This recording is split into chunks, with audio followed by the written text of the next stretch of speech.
The Franco-Prussian War of 1870 began as a result of rising tensions between France, who dreamed of establishing the dominance it once had over Europe under Napoleon, and Prussia, France's greatest obstacle to this goal.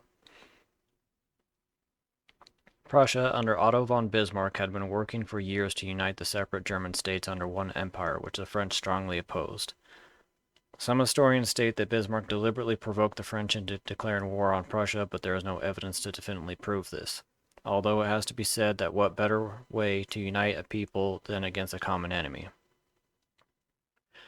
Regardless of Bismarck's true intentions, Bismarck and his North German Confederation were more than ready for war and mobilized with speed that shocked the French. The German army led by Prussia swiftly crushed several French armies and sacked Paris in only a matter of months, bringing an end to the Second French Empire and ushering in the Third French Republic.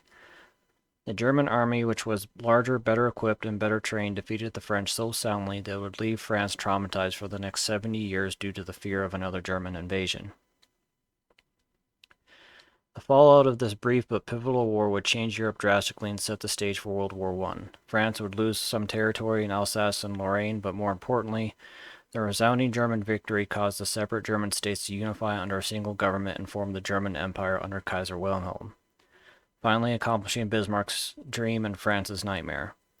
France, terrified of an ascendant Germany, would seek allies in Russia, the rising industrial power in Europe, and begin the chain of alliances that would plunge the world into war 40 years later.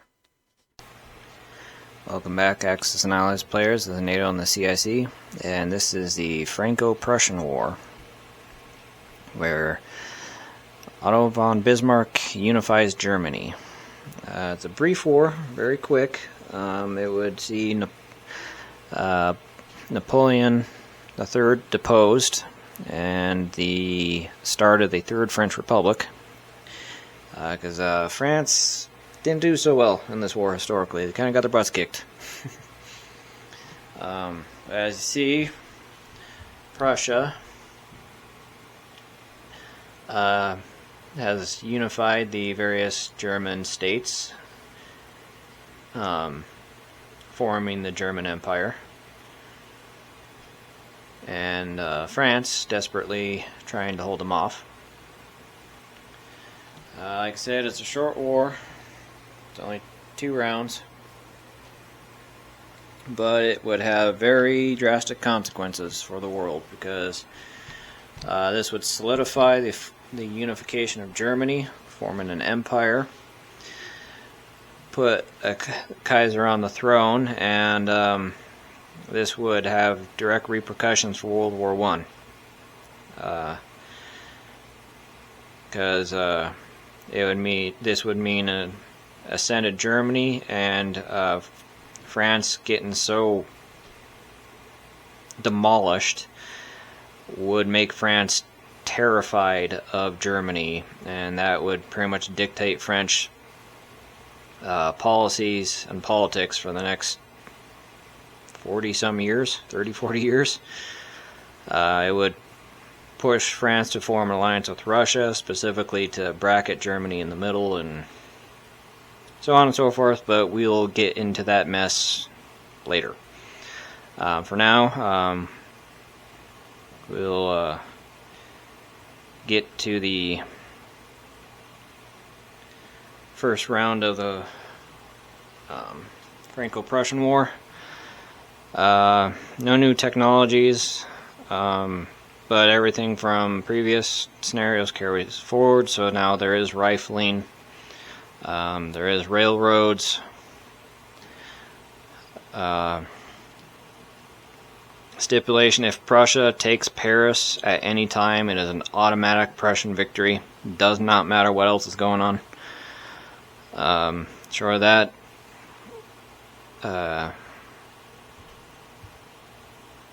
victory points are Picardia, Lorraine, and if Prussia can reduce French production below 5, it is currently 11.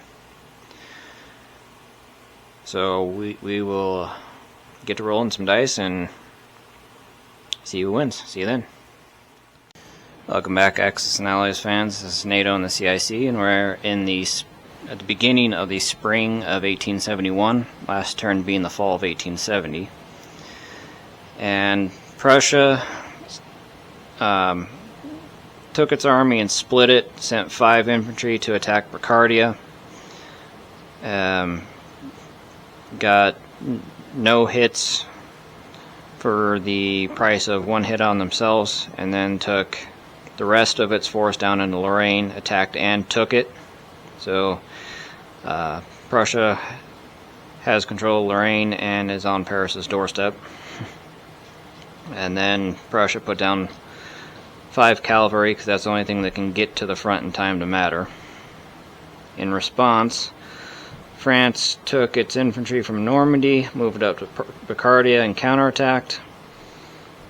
It got another hit on the Prussians, but took 2 hits in return. And so they lost an infantry and a cavalry.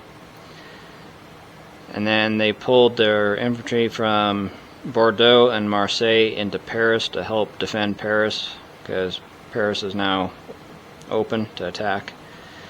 And then put down as much militia as they could in Paris, put down another infantry, and put a militia in Marseille just to close off that route.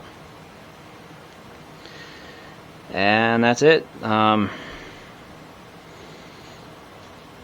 So we'll come back at the end of this turn and see what happens, and see if Prussia wins or not. See you then. Welcome back, Axis and Allies fans. This is NATO and the CIC, and the Franco-Prussian War is over. And it's a Prussian victory. The French almost pulled it off. It almost went either way. The Prussians attacked in Picardia. They missed wiping out the French by 1, which would have gave them the point, and they would have won. Well, it would have made it impossible for France to win. They would have won outright. But then France counterattacked in Paris, and they missed it by 1. They got 1 more hit that would have pushed the Prussians out of Paris, and that would have put France above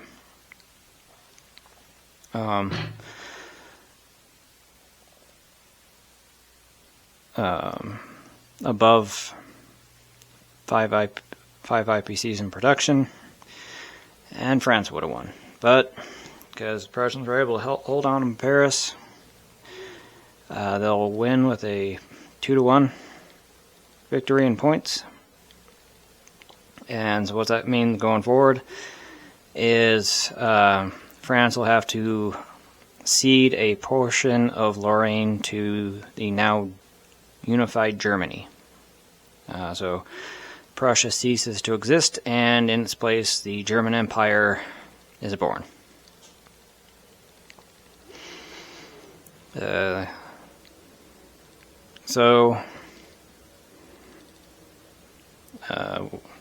Next up and last scenario for the first box set or first map set is the First Boer War.